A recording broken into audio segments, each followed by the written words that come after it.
뉴스의 진수를 보여주는 인터뷰. 뉴 진수. 뉴스의 진수를 보여주는 인터뷰 뉴진수.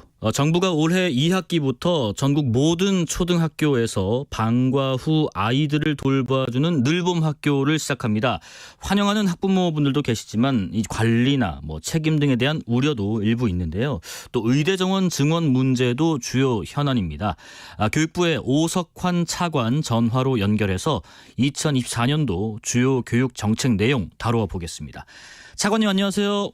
네, 안녕하십니까. 교육부 차관 오석환입니다. 예, 차관님. 2학기부터는 전국의 모든 초등학교에서 시행되는 이 늘봄 학교가 그러니까 오전 7시부터 밤 8시까지 제공되는 프로그램인데 네. 아직 모든 학년을 대상으로 하는 건 아니죠. 그리고 단계적인 어떤 확대 방안까지 청취자분들에게 좀 설명해 주실까요? 네, 고맙습니다. 늘봄 학교는 초등학교에서 운영이 되는데요. 정규 수업 외에 학교와 지역사회의 다양한 교육 자원을 활용해서 운영되는 종합교육 프로그램이라고 말씀드릴 수 있습니다. 기존에는 방과 후 학교와 돌봄을 운영을 하고 있었는데 이거를 통합해서 개선한 것이죠. 네. 그러니까 기존의 초등학교 방과 후 돌봄 체계에서는 돌봄 교실 신청할 때 우선순위가 있었습니다. 그렇지만 앞으로 우리 늘봄 학교에서는 희망하는 초등학생은 누구나 늘봄 프로그램을 운영할 수 있도록 했고요. 예. 무엇보다 이제 늘봄 학교는 여건을 고려해서 연차적으로 확대해 나가도록 하겠습니다. 우선 금년 1학기에는 2,700개 한 2,700개 정도의 늘봄 학교가 운영될 예정이고요. 네. 말씀 주신 대로 2학기부터는 모든 초등학교에서 늘봄 학교를 운영하게 됩니다. 올해는 초등학교 1학년부터 우선 지원하고요. 내년에는 초등학교 1, 2학년, 2026년에는 모든 초등학생이 늘봄 학교를 누릴 수 있도록 준비를 하고 있습니다. 네. 근데 이제 이미 한 500개 정도 학교에서 시범 사업도 진행하셨잖아요. 그때 이제 학부모분들 반응은 어땠습니까? 네, 그렇습니다. 작년에 그 시범 실시를 8개 교육청에서 459개 초등학교에서 시범 운영을 했고요. 그 시범 운영 결과를 바탕으로 금년에 이제 본격적으로 운영하게 된 겁니다. 그 시범 교육청에서 자체적으로 실시한 만족도 조사를 보면요. 학생과 학부모가 모두 크게 만족하셨는데 90% 이상의 아주 높은 만족도를 나타내고 있고요. 올해 초등학교 입학하는 자녀를 둔 예비 학부모님들께 그 설문조사를 해봤습니다. 그랬더니 83.6%의 학부모님들이 늘봄 학교에 참여하고 싶다고 응답해 주셨습니다. 예비 학부모라고 하면 이제 초등학교 입학을 앞둔 그러니까 유치원 졸업생들 부모님 정도 되겠군요. 네. 근데 이제 시범 사업 하시면서 이런 점은 조금 보완을 해야겠구나 싶었던 점은 무엇이고 이번에 그 전면 도입을 하는 과정에서 그런 좀 아쉬웠던 부분은 좀 시정이 됐는지도 궁금합니다. 네.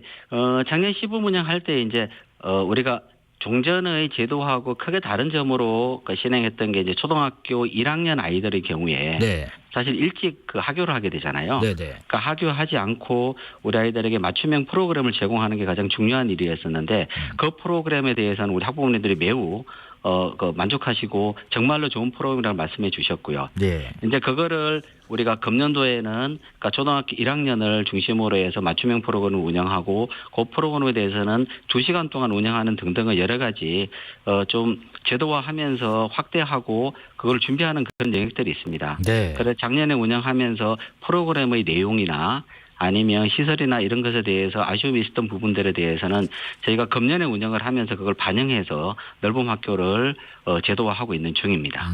맞춤형 프로그램의 어떤 좀 질을 높이신다는 것 같고요. 학부모분들 중에서요, 차관님 특히 맞벌이 또 한부모 가정 이런 분들은 더더욱 환영하실 것 같은데 늘봄 학교가 구체적으로 누가 어떤 프로그램을 지원하는지도 궁금하고요. 식사도 제공되나요? 네, 우선 이제 올해 희망하는 초등학교 1학년은 누구나 늘봄 학교를 운영할 수 있습니다. 그리고 무엇보다 맞춤형 프로그램은 이제 연중 매일 2시간 우리 정규 수업이 끝나고 난 다음에 무료로 참여할 수 있습니다. 그러니까 올 초1 예비 학부모 대상을 수요조사 아까 했는데요. 네네. 그때 이제 어떤 프로그램이 좋으세요라고 여쭤봤더니 체육이나 문화예술, 심리정서 등의 프로그램들을 선호하고 계셨거든요. 예. 그래서 이런 프로그램들을 저희가 반영을 해가지고 초등학교 1학년 학생들의 초기에는 학교 적응 프로그램을 만들고요. 네. 그 이후부터는 학생들이 정말로 학교에서 뛰어놀 수 있는 놀이 중심의 예체능 프로그램이라든지 우리 학부모님들이 요청하시는 심리정서 프로그램도 이렇게 반영을 해서 다양한 프로그램으로 운영할 계획입니다. 그리고 2시간 무상 프로그램은 이제 정규 수업 끝나고 난 다음에 운영을 하게 되는데요. 네. 학생들이 희망할 경우에는 그 오후에도 넓은 과정을 추가로 선택할 수 있도록 그렇게 준비를 해 나가고 있습니다. 예, 예. 그리고 이제 금년에는 초등학교 1학년만 하는데요. 내년부터는 2시간 맞춤형 무료 프로그램에 대해서는 예. 초등학교 2학년까지 확대할 그런 준비를 하고 있습니다. 식사는요? 밥은 그냥 주나요? 식사는 이제 정규 수업이 끝나고 난 다음에 그 점심을 그대로 학교에서 학교에서 식사를 하고, 네. 그러니까 전신 식사를 하고, 그리고 바로 수업으로 넘어갈 수 있습니다. 그러니까 넓은 학교로 운영이 되는 체계로 되어 있습니다. 밤늦게까지 있는 학생들 같은 경우는 저녁 식사도 먹어야 될 텐데요. 네. 그래서 이제 저녁 식사 간식도 저희가 따로 준비를 할 예정입니다. 예. 청취자 2399님, 초등학교 저학년생에게 늘봄 학교는 특히 더 필요합니다. 응원합니다 하시고요. 반면에 7593님, 교사들이 안 그래도 과중한 업무를 떠맡고 있는 상황인데 앞으로 어떻게 늘봄 학교 업무까지 감당할 수 있을지 걱정입니다 하시는데 관련해서 좀 여쭤보겠습니다. 네. 지금 일단 수요가 상당할 것 같은데 어떻게 그렇습니다. 감당될지도 궁금하고요. 예를 들면 예산적인 측면 또 강사 채용도 충분할지 채용 대상 기준은 어떨지도 궁금하고요. 네. 그래서 이제 이렇게 넓은 학교가 운영이 되면 거기에 따라서 인력과 공간과 이런 또 이걸 실행할 수 있는 예산이 필요합니다. 네. 그래서 그 부분에 대해서는 저희가 미리 준비를 해와서 먼저 이제 올 1학기에는 그러니까 제일 중요한 것들은 요 넓은 학교를 운영을 하는데 그거를 전문적으로 행정 업무를 담당해 주실 분들이 필요하지 않겠습니까? 그렇죠. 예, 그래서 그분들은 기간제 선생님들을 우선 금년에는 1학기에 2,250명을 이미 배정을 했습니다. 그래서 그 채용을 해가지고 넓은 실무 업무를 담당하게 되시고요. 2학기에는 전국적으로 확산할 때는 초등학교 한 개 학교당 1명 이상의 넓은 실무 직원을 배치해가지고 이 행정 업무를 전담해서 운영할 수 있도록 그렇게 준비를 하고 있습니다. 그리고 이제 이 부분에 있어서 늘 이제 거기 학교에서 걱정하고 계시는 분들은 이게 체계적으로 운영이 되어야지 기존에 있던 우리 선생님들이나 아니면 교정 공무원들에게 부담이 다시 늘어나지 않는다라는 그런 말씀을 주시고 그거를 이번 우리 제도에서는 마련을 해가지고요. 내년에는 큰 학교부터 넓은 지원 실장을 지방 공무원을 정원해갖고 배치할 계획입니다. 그러면 넓은 학교 운영에 필요한 다양한 여러 활동을 하시는 분들이 계시잖아요. 그분들을 같이 지원하면서 넓은 운영을 하게 돼서 이렇게 되면 전담 인력이 이제 넓은 학교를 업무를 담당하게 되는 체제가 되잖아요. 그렇게 되면 우리 선생님들의 넓은 학교 행정 업무 부담이 해소됩니다. 그리고 이제 공간 이제 필요한데요. 우선 이제 원하는 초등학생 모두가 1학년 모두죠. 우선은요. 그러니까 참여할 수 있도록 지금 우선 학교 내에서의 다양한 공간들을 최대한 활용하도록 하고 그리고 이미 지자체하고 관련 기관도 하고도 계속 협력을 하고 있습니다. 그래서 거기에서도 필요한 공간들을 활용할 수 있도록 해 나가고 있고요. 현장에 이제 상황을 들어보면 그런 준비들이 차근차근 지역별 특성에 따라서 운영이 되고 있습니다. 그리고 중요한 거는 이제 넓은 학교가 원활하게 운영될 수 있도록 프로그램을 마련하는 작업들도 지금 진행을 하고 있고 그동안에 여러 가지 다양한 프로그램들을 저희가 학교에서 운영할 수 있도록 저희가 여러 가지 방식으로 제공을 하거나 또는 같이 협력해서 마련을 하고 있습니다. 이런 것들이 잘 운영될 수 있도록 운영비나 시설비, 인건비 등의 관련 예산도 충분히 지원하도록 저희가 준비를 하고 있습니다. 지금 여러 가지 행정적인 차원에서 업무의 부담을 좀 해소하는 방안들을 쭉 말씀해 주셨는데 근데도 이제 많은 교사분들 또 교사단체, 공무원, 무기계약직 노조분들은 많이 좀 반대하시는 부분도 있어요. 왜냐하면 지금 현실적으로 봤을 때 업무 부담은 좀 줄 수 있을지 몰라도 예를 들면 안전 관련된 사고가 났을 때랄지 여러 가지 관리 책임이 있어서 교사들이 이런 부분을 또 떠맡게 되는 건 아닌지 이런 우려도 있는데 여기에 대해서는 어떤 입장이신가요? 네, 우선은 이제 아까 말씀드렸듯이 이번에 이제 넓어먹게 저희가 도입되면서는 추가적인 전담 인력을 명확하게 배치해서 그 일을 담당하도록 하기 때문에 종전에 사실 우리 선생님들이나 학교에 있는 구성원들이 돌봄이나 방과후 학교 운영하는데 여러 가지 노력을 많이 해주셨거든요.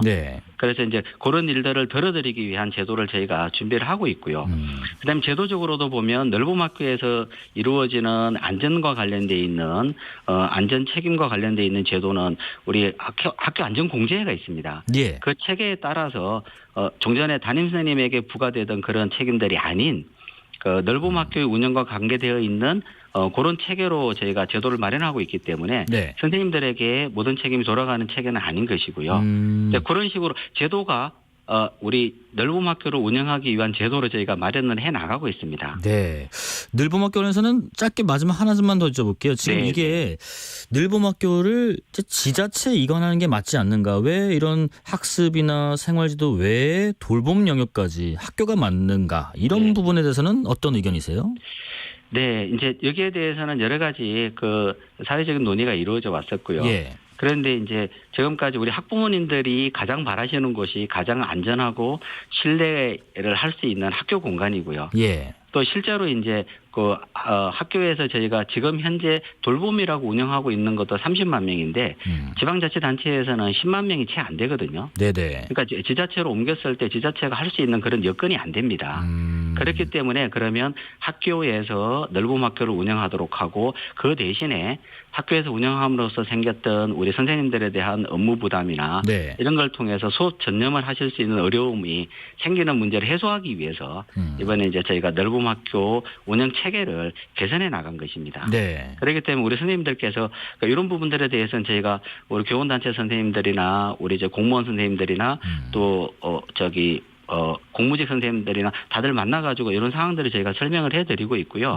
다만 이제 저희가 금년에 본격적으로 제도를 도입해서 운영을 하지 않습니까? 그러다 보니까 금년에는 완전히 이렇게 분리된 체계로 운영되기 어려운 측면이 좀 존재합니다.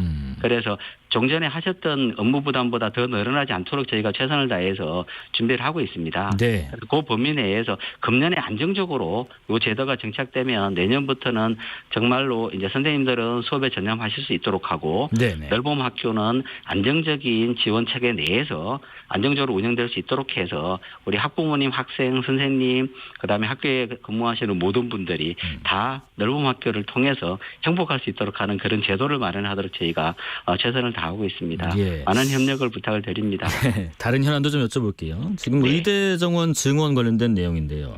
교육부는 특히 이제 비수도권 의대를 중심으로 좀 집중 배정하겠다는 입장인 것 같은데 지금 각 대학들이 증원분이 반영된 이 대학 입시 전형을 좀 확정할 수 있도록 좀 빨리 그 증원 배정 절차를 마무리해야 될 텐데 정원 관련된 배정 기준 그리고 이 시기는 어떻게 준비하고 계신지 궁금합니다.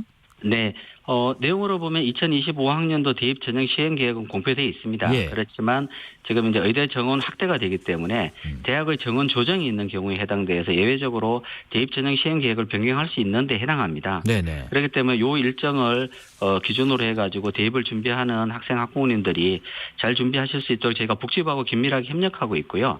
대학별 정원 규모를 지금 그 내부적으로 계속 논의를 해나가고 있습니다. 그러면 정원 규모가 확정이 되면 동시에 지금 대학과 대기업과 소통하면서 후속 절차도 내부적으로 진행하고 있어서 이게 진행이 준비가 되는 대로 저희가 계속 바로 우리 알려드려서 준비하실 수 있도록 그렇게 해나가도록 하겠습니다. 지금 특히나 비수도권 의대의 경우에는요. 지역 인재 전형이라는 걸로 60% 이상 충원되도록 하겠다. 이게 방침인데요.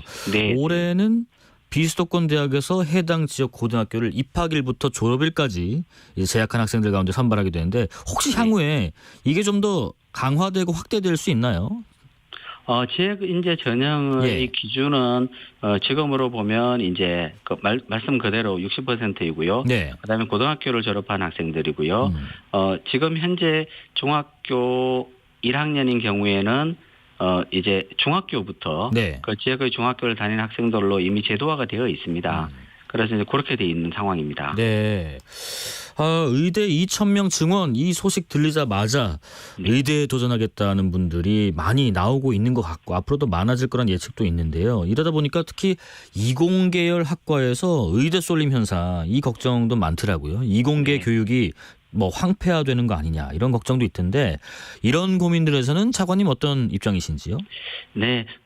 단기적으로 의대 진학 수요가 더 증가할 수도 있다는 우려는 저희도 잘 알고 있습니다. 네. 그래서 이제 작년에 저희가 작년 5월 달에요. 예. 이공 분야 인재가 이탈하지 않고 우수 인재로 성장할 수 있도록 지원하기 위한 이공 분야 인재 지원 방안을 이미 발표한 바 있고요.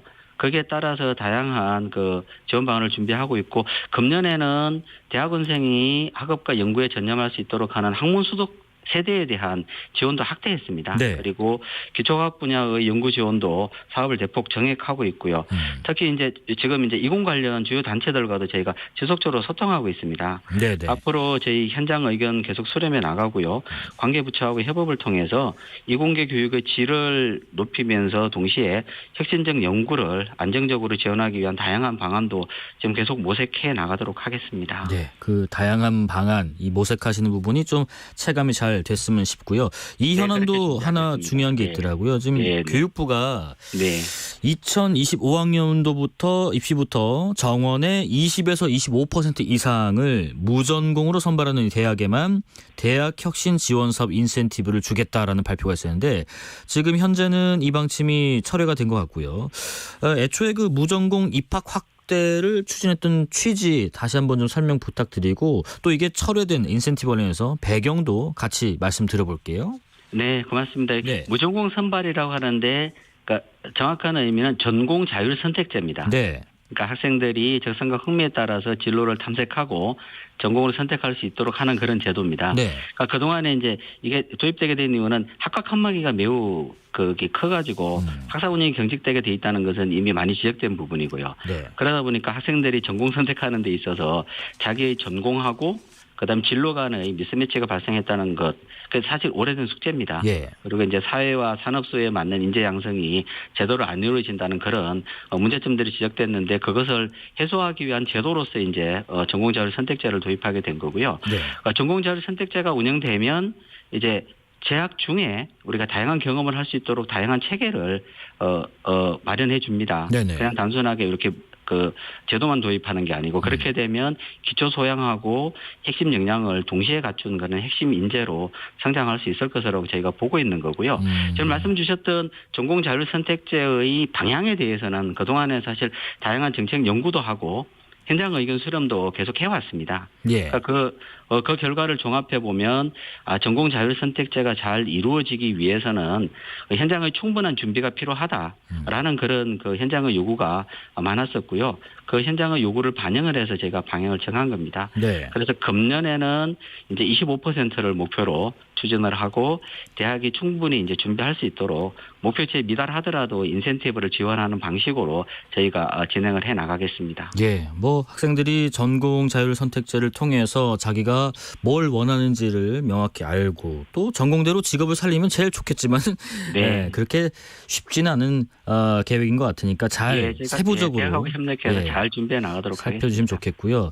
네. 마지막으로 그런 것 좀 여쭤볼게요. 왜 시쳇말로 벚꽃 피는 순으로 대학이 망한다 뭐 이런 말도 있던데 지금 수도권에서 멀리 떨어진 대학일수록 신입생 모집이 좀 어렵다 보니까 이런 얘기도 나오는 것 같아요. 네. 지금 뭐 저출생 위기, 뭐 지방 소멸 위기 뭐 이런 것들 때문에 대학의 위기까지 지금 말미암는 것 같은데 이걸 어떻게 극복할 수 있을지 뭐 이걸 다 말씀하시긴 어렵겠지만은 그래도 대한민국 대학의 좀 혁신 방안에 대한 보관을 좀 설명해 주실까요?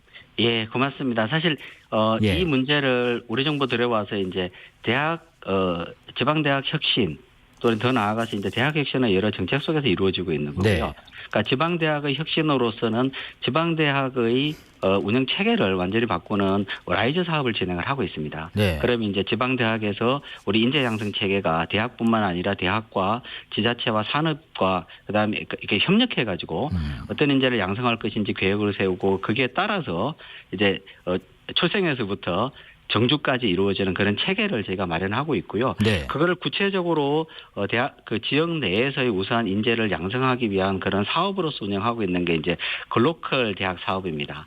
그럼 지역 내에서도 우수한 대학들이 만들어져서 우수한 인재들이 지역 내에서 진학을 하고 거기에 따라서 지역에 정주할 수 있는 그런 체계까지 마련해 나가고 있는 것이고요. 네네. 그렇게 되면 지역 내에서의 우수한 대학을 중심으로 새로운 대학 체계를 마련하게 되면 이제 종전은 수도권 중심으로 편입되었던 그런 그 학생들의 그 쏠림 현상들을 지역 내에서 이룰 수 있도록 하는 그런 체계를 저희가 마련을 했습니다. 네. 그래서 본격적으로 이게 시작된 체계 내에서 저희가 이게 완성될 수 있도록 그렇게 준비를 해 나가겠습니다. 예, 여기까지 말씀 듣겠습니다. 지금까지 오석환 교육부 차관이었습니다. 고맙습니다. 네, 고맙습니다.